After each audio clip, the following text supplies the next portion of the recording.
HDB Financial Service. HDFC Bank உடைய ஒரு NBFC. இந்த கம்பெனி வரும்போதே நல்ல எதிர்பார்ப்பு இருந்துச்சு. ஆக்சுவலாக இந்த IPO சீசனில் ஹையஸ்ட் ஃபண்ட் ரைஸ் பண்ண கம்பெனி பார்த்தீங்கன்னா HDB Financial Service தான். 12,500 கோடி ரூபாய்க்கு இவங்க இஷ்யூ வந்தாங்க. 65 கோடி ஆப்ரேட்டிங் ப்ராஃபிட் நல்லாவே இன்க்ரீஸ் ஆகிருக்கு. 2024 மார்ச்சில் 13% இருந்த எபிட்டா மார்ஜின் வந்து 19% இம்ப்ரூவ் ஆகிருக்கு. அதனால இது ஒரு ஸ்ட்ராங்கான பெர்ஃபார்மன்ஸ் கொடுக்க இந்த கம்பெனி ஆரம்பிச்சிருக்கு அப்படின்னு நம்ம எடுத்துக்கலாம். அண்ட் ஆல்சோ நெட் ப்ராஃபிட்டும் பார்த்தீங்கன்னா 55 கோடியிலேருந்து 100 கோடியாக இன்க்ரீஸ் ஆகிருக்கு. இதற்கான காரணம் என்ன அப்படின்னு பார்த்தோம்னா, இந்த கம்பெனிக்கு வந்து ஸ்ட்ராங்கான ஃபண்டமெண்டல்ஸ் இருக்குது அப்படிங்கிறது ஒரு காரணம். அண்ட் பவர் இண்டஸ்ட்ரி க்ரோ ஆகிட்டு இருக்க industry, so heavy power electrical equipments எல்லாமே தேவைப்படக்கூடிய ஒன்றா இருக்குங்கிறதுனால இந்த கம்பெனியுடைய ஃபியூச்சர் நல்லாயிருக்கும் அப்படின்னு முதலீட்டாளர்கள் நம்பிக்கை வச்சு இந்த கம்பெனியில் இன்வெஸ்ட் பண்ணியிருக்காங்க. இந்த IPO பொறுத்த வரைக்கும் எப்படி ஒர்க் ஆகுனா, எப்போ மார்க்கெட் நல்லா பெர்ஃபார்ம் பண்ணிக்கிட்டு இருக்கோ அப்போ வந்து நல்ல ஒரு சென்டிமெண்ட் இருக்கும். அதாவது நல்லா ஏறிக்கிட்டு இருக்க மார்க்கெட்டில் என்ன பண்ணுவாங்க, ஓடுற குதிரையில் தான் காசு கட்டணுங்கிற மாதிரி எல்லாருமே இன்வெஸ்ட் பண்ணுறதுக்கு ரெடி ஆவாங்க. கட்டுமானத்தின் வலிமை, கட்டிடங்களின் பாதுகாப்பு, ஸ்ரீ துர்கா TMT கம்பிகள். நியூஸ் கஃபே பார்த்துக்கிட்டு இருக்க வருங்கால கோடீஸ்வரர்கள் இருக்கும் வணக்கம். இந்த வீடியோவில் எதை பற்றி பார்க்க போகிறோம்னா, 2025 IPO முதலீடுகள் எப்படி இருந்தது, இதுக்கப்புறம் எப்படி இருக்க போகுது அப்படிங்கிறத தான் பார்க்க போகிறோம். Let's get started. ஷேர் மார்க்கெட்டை பொறுத்த வரைக்கும் நீங்கள் உங்களுடைய இன்வெஸ்ட்மெண்ட்டை 2 வகையாக பிரிக்கலாம். ஒன்று என்னென்னு பார்த்தீங்கன்னா, பிரைமரி மார்க்கெட்டில் இன்வெஸ்ட் பண்ணுறது, இன்னொன்று செகண்டரி மார்க்கெட்டில் இன்வெஸ்ட் பண்ணுறது.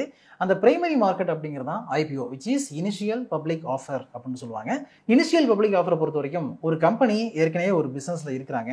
அந்த பிஸ்னஸில் இருக்கிற கம்பெனி வந்து ஷேர் மார்க்கெட்டுக்குள்ளே வந்து அவங்க ஃபண்ட் ரைஸ் பண்ணுறதுக்கு ட்ரை பண்ணுறாங்க. அப்போது அதில் நம்மள மாதிரியான ரிட்டைல் இன்வெஸ்டர்ஸ் பார்ட்டிசிபேட் பண்ணி நல்ல லாபத்தை பெற முடியுமா அப்படிங்கிறதுக்கான வாய்ப்பு தான் இந்த இனிஷியல் பப்ளிக் ஆஃபருங்கிறது.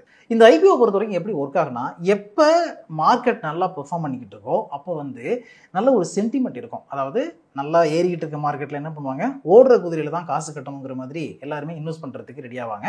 அதனால அந்த டைம் பார்த்து தான் இந்த கம்பெனிஸ் எல்லாம் வந்து IPO இஷ்யூ பண்ணுவாங்க. அப்படி பார்த்தோம்னா கடந்த February, March மாதங்களில் வந்து பெருசாக மார்க்கெட் வந்து நல்லா இல்லை. அதனால அந்த டைமில் அதிகமான IPO வரலை. அதுக்கு பிறகு April and May மாதத்தில் நிறைய IPO வர ஆரம்பிச்சது. ஸோ டோட்டலாக இப்போ எவ்வளோ IPO வந்திருக்கு, அதாவது இப்போ ஜூலை 12ஆம் தேதி வரைக்கும் நம்ம எடுத்துக்கிட்டோம் அப்படின்னா எவ்வளோ IPO வந்திருக்கு அப்படின்னு பார்த்தீங்கன்னா, மொத்தம் 28 IPO வந்திருக்கு. 28 பப்ளிக் இஷ்யூ நடந்திருக்கு. இந்த 28 பப்ளிக் இஷ்யூ மூலமாக எவ்வளோ பணம் கலெக்ட் ஆகிருக்கு அண்ட் எந்தெந்த கம்பெனிஸ் எல்லாம் நல்லா பெர்ஃபார்ம் பண்ணிக்கிட்டு இருக்கு அப்படிங்கிறத இப்போ பார்ப்போம். 2025 ஃபினான்ஷியல் இயர் ஸ்டார்ட் ஆனதுல இருந்து ஜூலை 12ஆம் தேதி வரைக்கும் 28 IPO இஷ்யூ வந்திருக்கு. இந்த 28 IPOவில் மொத்தம் கலெக்ட் ஆன பணம்னு பார்த்தீங்கன்னா 50,773 கோடி. இந்த ஜூலை 12 வரைக்கும் இந்த IPOவில் சக்ஸஸ் எப்படி இருக்கு அப்படின்னு பார்த்தீங்கன்னா, 28 IPOவில் 20 IPO சூப்பராக பெர்ஃபார்ம் பண்ணியிருக்கு. அதாவது லிஸ்ட் ஆகும் போதே அப்ரிஷியேட் ஆகி தான் பண்ணியிருக்கு. முதலீட்டாளர்கள் நல்ல லாபத்தை கொடுத்துருக்கு அப்படின்னு சொல்லலாம். ஆனால் 8 IPO அந்த மாதிரி சரியாக பெர்ஃபார்ம் பண்ணலை. ஸோ இந்த பப்ளிக் இஷ்யூவை பொறுத்த வரைக்கும் ஓவராலாக பார்த்தீங்கன்னா 67% அதில் அதிகமாக இன்வெஸ்ட் பண்ணது இன்ஸ்டிடியூஷனல் இன்வெஸ்டர்ஸ் அண்ட் 21% ரிட்டைல் இன்வெஸ்டர்ஸுடைய கான்ட்ரிபியூஷன் இருந்துச்சு. இப்போ எந்தெந்த கம்பெனி நல்லா பெர்ஃபார்ம் பண்ணியிருக்கு அப்படிங்கிறத பார்ப்போம். ஸோ டோட்டலாக நம்ம கால்குலேஷன் பண்ணி பார்க்கணும் அப்படின்னா 28 IPOவில் 20 IPO பெர்ஃபார்ம் பண்ணியிருக்கு அப்படிங்கும்போது அதனுடைய பர்சன்டேஜுங்கிறது கிட்டத்தட்ட ஒரு 71% இருக்குது அப்படின்னு எடுத்துக்கலாம். இப்போ இந்த 71% சொல்கிறோம்ல, இதில் முக்கியமான கம்பெனிஸ் அப்படின்னு பார்த்தீங்கன்னா சம்பவ் ஸ்டீல் டியூப்ஸ், அதுக்கப்புறம் Crizac limited, Ellenbarrie industrial gases limited, Scoda tubes, Prostarm infosystem, Belrise industries, quality power electrical equipment, Quadrant future tech, இது எல்லாமே IPO விலையை விட இப்போ வந்து நல்லாவே ஏறி இருக்கு. அதில் முக்கியமாக பார்த்தீங்கன்னா அந்த HDB ஃபினான்ஷியல் சர்வீஸ் இருக்கு இல்லையா, அந்த கம்பெனி நல்லாவே ஒரு பெர்ஃபார்மன்ஸை கொடுத்துருந்துச்சு. ஆல்மோஸ்ட் வந்து இப்போ நான் மென்ஷன் பண்ணியிருக்க எல்லா ஸ்டாக்குமே கிட்டத்தட்ட 30% 70% வரைக்கும் IPO ப்ரைஸில் இருந்து ரைஸ் ஆகியிருக்கு. ஸோ இதில் சில கம்பெனிஸை மட்டும் நம்ம பார்ப்போம். First quality power electrical equipment அப்படிங்கிற கம்பெனி எடுத்துக்கிட்டிங்கன்னா, இந்த கம்பெனி வந்து ஹை வோல்டேஜ் எலக்ட்ரிக்கல் எக்யூப்மெண்ட் தயாரிக்கக்கூடிய பிஸ்னஸில் இந்த கம்பெனி இருக்கிறாங்க. இந்த கம்பெனியுடைய மார்க்கெட் கேப் வந்து இப்போ 6,031 கோடி அந்த ரேஞ்சில் இருக்குது. இந்த கம்பெனி IPO இஷ்யூ வரும்போது 403 425 ரூபான்னு ப்ரைஸ் பண்ணி வச்சுருந்தாங்க. பட் இந்த கம்பெனி லிஸ்ட் ஆனது பார்த்தீங்கன்னா 432 ரூபாய்க்கு மேலே லிஸ்ட் ஆச்சு. இப்போது இந்த கம்பெனியுடைய ஸ்டாக் ப்ரைஸ் எடுத்துக்கிட்டோம்னா 779 780 அந்த ரேஞ்சில் ட்ரேட் ஆகிட்டு இருக்கு. 832 வரைக்கும் போயிட்டு திரும்பி இறங்கியிருக்கு. இதற்கான காரணம் என்ன அப்படின்னு பார்த்தோம்னா, இந்த கம்பெனிக்கு வந்து ஸ்ட்ராங்கான ஃபண்டமெண்டல்ஸ் இருக்குது அப்படிங்கிறது ஒரு காரணம். அண்ட் பவர் இண்டஸ்ட்ரி க்ரோ ஆகிட்டு இருக்க industry, so heavy power electrical equipments எல்லாமே தேவைப்படக்கூடிய ஒன்றா இருக்குங்கிறதுனால இந்த கம்பெனியுடைய ஃபியூச்சர் நல்லா இருக்கும் அப்படின்னு முதலீட்டாளர்கள் நம்பிக்கை வச்சு இந்த கம்பெனியில் இன்வெஸ்ட் பண்ணியிருக்காங்க. இந்த கம்பெனியுடைய ரிசர்வ்ஸ் வந்து 347 கோடி இருக்குது. பாரோயிங் ரொம்ப கம்மி. ஆக்சுவலாக 2024 38 crore இருந்தது 9 crore குறைச்சிருக்காங்க. டோட்டல் அசட் 814 கோடி இருக்குது. லைபிலிட்டிஸும் 814 கோடி. இதில் ஃபிக்ஸ்டு அசட் மட்டுமே 238 கோடி அப்படின்னு கொடுத்துருக்காங்க. அதுக்கப்புறம் இந்த கம்பெனியுடைய ரெவென்யூ அண்ட் ப்ராஃபிட் பார்த்தீங்கன்னா 2025 மார்ச் கணக்குப்படி பார்க்கும்போது 337 கோடி சேல்ஸு அண்ட் 65 கோடி ஆப்ரேட்டிங் ப்ராஃபிட். ஆப்ரேட்டிங் ப்ராஃபிட் நல்லாவே இன்க்ரீஸ் ஆகிருக்கு. 2024 மார்ச்சில் 13% இருந்த எபிட்டா மார்ஜின் வந்து 19% இம்ப்ரூவ் ஆகிருக்கு. அதனால இது ஒரு ஸ்ட்ராங்கான பெர்ஃபார்மன்ஸ் கொடுக்க இந்த கம்பெனி ஆரம்பிச்சிருக்கு அப்படின்னு நம்ம எடுத்துக்கலாம். அண்ட் ஆல்சோ நெட் ப்ராஃபிட்டும் பார்த்தீங்கன்னா 55 கோடிலேருந்து 100 கோடியாக இன்க்ரீஸ் ஆகிருக்கு. இந்த மாதிரியான ஃபேக்டர்ஸ் எல்லாம் இருக்கிறதுனால இந்த கம்பெனி நல்லா பெர்ஃபார்ம் பண்ணியிருக்கு. ஐபிஓவில் நல்ல நம்பிக்கை உண்டாயிருக்கு அப்படின்னு எடுத்துக்கலாம். ஆனால் இப்போதைக்கு ஓவர் வேல்யூட்டாக தான் இருக்குது. பி ரேஷியோ எடுத்துக்கிட்டாலும் 89க்கு மேலே இருக்குது. அடுத்தது சம்பவ் ஸ்டீல் டியூப் பார்த்தாலும் அதுவும் ஐபிஓவில் இருந்து நல்லாவே பெர்ஃபார்ம் பண்ணியிருக்கு. ஆக்சுவலாக 97 ரூபா ரேஞ்சில் ஐபிஓ வந்தது 126 ரூபாய்க்கெல்லாம் போய் இப்போது ஸ்லைட்டாக கரெக்ட் ஆகிருக்கு. ஸ்டீல் செக்டாரில் இருக்கிற கம்பெனிஸ் எதுவாக இருந்தாலுமே அது வந்து கேபிட்டல் இன்டென்சிவ் இண்டஸ்ட்ரிங்கிறதுனால பெரிய அளவில் வந்து இவங்களுக்கு ப்ராஃபிட் இருக்காது. இப்போ இதிலே பார்த்தீங்கன்னா தெரியும். இப்போ மார்ச்சில் வந்து 1286 கோடி ரூபா இவங்க ரெவன்யூ பார்த்துருக்காங்க. எக்ஸ்பென்சஸ் மட்டுமே 1126 கோடியாக இருந்திருக்கு. அண்ட் ஆப்ரேட்டிங் ப்ராஃபிட் 160 கோடி தான். அண்ட் ஆல்சோ இவங்களுடைய எபிட்டா மார்ஜினும் ஸ்லைட்டாக குறைஞ்சிருக்கு. அதாவது 15-13 அப்படின்லாம் ப்ரீவியஸ் இயர்ஸில் இருந்ததை இப்போ 12 குறைஞ்சிருக்கு. பட் ப்ராஃபிட்டை பொறுத்த வரைக்கும் இன்க்ரீஸ் ஆயிருக்கு. 60லேருந்து 82 கோடியாக இன்க்ரீஸ் ஆயிருக்கு. பட் இவங்க வந்து ஸ்டீல் டியூப்ஸ் மாதிரியான ஃபினிஷ்டு ஸ்டீல்ஸ் தான் கொடுக்குறாங்க அப்படிங்கிறதுனால இதற்கான தேவைகள் அதிகமாக இருக்குது அப்படின்னு நம்ம எடுத்துக்கலாம்.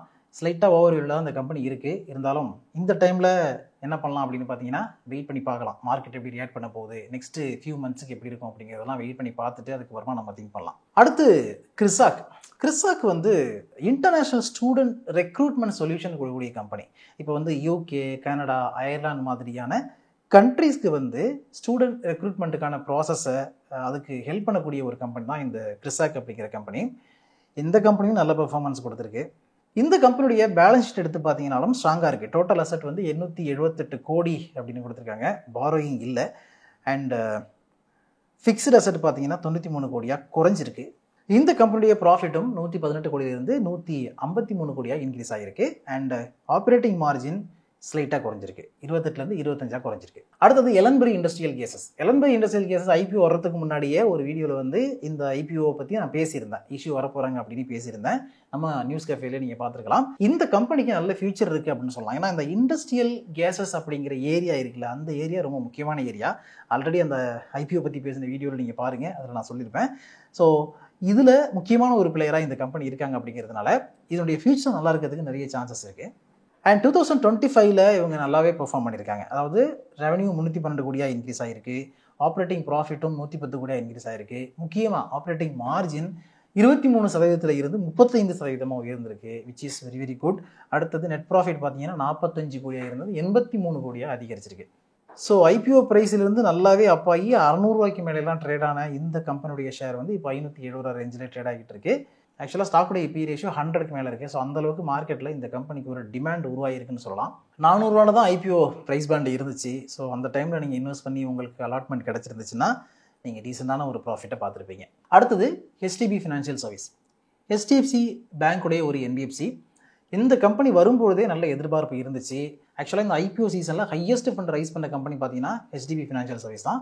12,500 கோடி ரூபாய்க்கு இவங்க இஷ்யூ வந்தாங்க. ஹெச்டிபி ஃபினான்ஷியல் சர்வீஸ் பற்றி ஏற்கனவே நம்ம டிஸ்கஸ் பண்ணியிருக்கிறோம். இந்த ஐபிஓ எப்படி இருக்கும் அப்படின்னு ஏற்கனவே நான் சொல்லியிருந்தேன். அதனால் அந்த வீடியோ பார்த்துருந்தீங்கன்னா உங்களுக்கு யூஸ்ஃபுல்லாக இருந்திருக்கும். இப்போ 840 ரூபாய்க்கு மேலே ஷேர் ப்ரைஸ் ட்ரேட் ஆகிட்டு இருக்கு. இஷ்யூ ப்ரைஸ் என்னென்னு பார்த்தீங்கன்னா 740 ரூபா தான். 740லேருந்து 840 ரூபாய்க்கு மேலே போயிருக்கு. அப்போ எக்ஸாக்டாக 100 ரூபாய்க்கு மேலே இப்போ ட்ரேட் ஆகிட்டு இருக்கு. இதே மாதிரி ஸ்கோடா டியூப்ஸ், அதுக்கப்புறம் Prostarm infosystem, Belrise industries and Quadrant future tech limited, இந்த கம்பெனிஸ் எல்லாமே டீசெண்டான பெர்ஃபார்மன்ஸை கொடுத்துருக்காங்க. அடுத்தது இதோட இது முடிஞ்சு போதா அப்படின்னா கிடையாது. இந்த செகண்ட் ஹாஃப்லையும் இன்னும் நிறைய ஐபிஓ வெயிட்டிங்கில் இருக்குது. முக்கியமாக பார்த்தீங்கன்னா மீஷோ, ஃபோன்பே, செப்டோ, அதுக்கப்புறம் NSC, Flipkart, Urban Company, Pine Labs, Milky Mist, அதுக்கப்புறம் என்எஸ்டிஎல், ஹீரோ ஃபின்கார்ப், அதுக்கப்புறம் என்எஸ்டிஎல், என்எஸ்சிஎல் பற்றி ஏற்கனவே வீடியோ போட்டிருக்கேன். அன்லிஸ்டடில் அது எப்படி இருக்குது அப்படிங்கிறத பற்றி பேசியிருக்கேன்.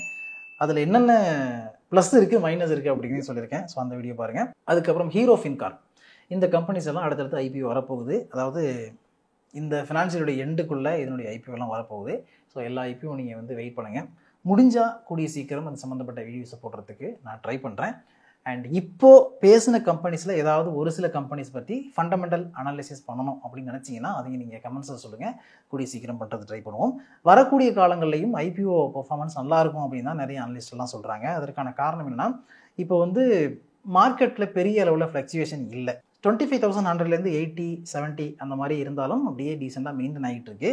இன்னொரு பக்கம் என்னென்னு பார்த்தீங்கன்னா, இதுக்கு முன்னாடி இருந்த ரஷ்யா யுக்ரைன் டென்ஷனாக இருக்கட்டும், இந்த பக்கம் வந்து காசா டென்ஷனாக இருக்கட்டும், இது எல்லாமே ஓரளவுக்கு செட்டிலாக இருக்குது. அப்படி செட்டிலாக இருக்கிறதுனால அடுத்த கட்டமாக மார்க்கெட் வந்து நல்லா பெர்ஃபார்ம் பண்ணணும் அப்படிங்கிற எதிர்பார்ப்பு இருக்குது. ஸோ அப்படிப்பட்ட எதிர்பார்ப்பு இருக்குது.